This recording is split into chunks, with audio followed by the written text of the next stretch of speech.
In this presentation, we're going to look at definitions of rhetoric. Let's look at some common early definitions of rhetoric. For example, from Socrates around 360 BCE, he who would be a skillful rhetor has no need of truth.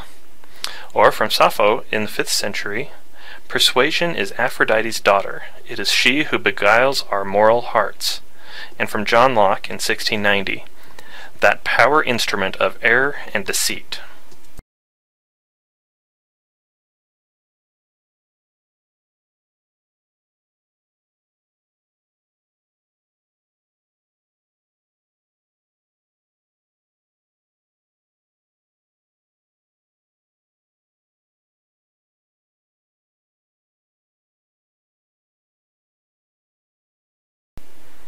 Now let's look how we use the word. From the Chicago Tribune, impoverished students deserve solutions, not rhetoric. Or from this athletic coach, all that other stuff is rhetoric and bull. I don't think about it. And from the New York Times editorial, President Bush's speech was long on rhetoric and short on substance. Rhetoric is amoral. It can't be either moral or immoral. From Wayne Booth, The Rhetoric of Rhetoric, he says, "It is the entire range of our use of signs for communicating effectively or sloppily, ethically or immorally. Only people who use rhetoric can be moral or immoral." Wayne Booth wanted to distinguish between bad rhetoric and good rhetoric.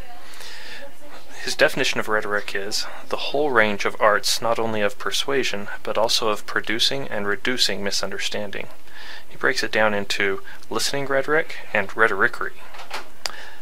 In listening rhetoric, it is the whole range of communicative arts for reducing misunderstanding by paying full attention to opposing views.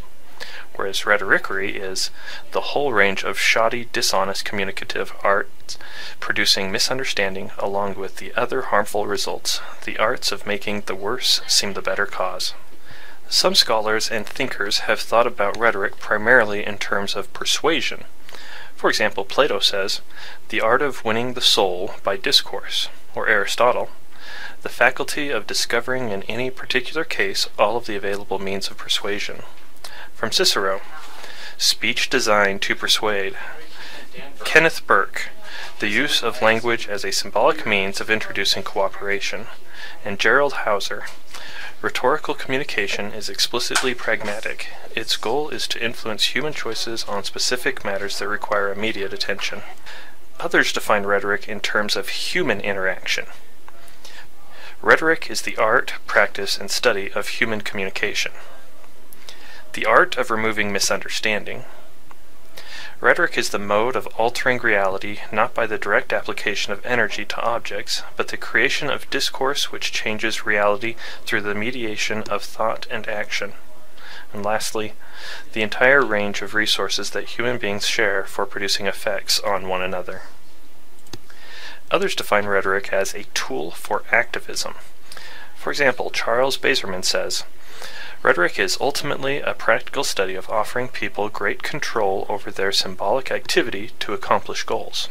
Or from Gerald Hauser, "It is not communication for communication's sake. Rhetoric is communication that attempts to coordinate social action." And from William Covino and David Joliffe, "Rhetoric is primarily verbal, situationally contingent, epistemic art that is both philosophical and practical and gives rise to potentially active texts."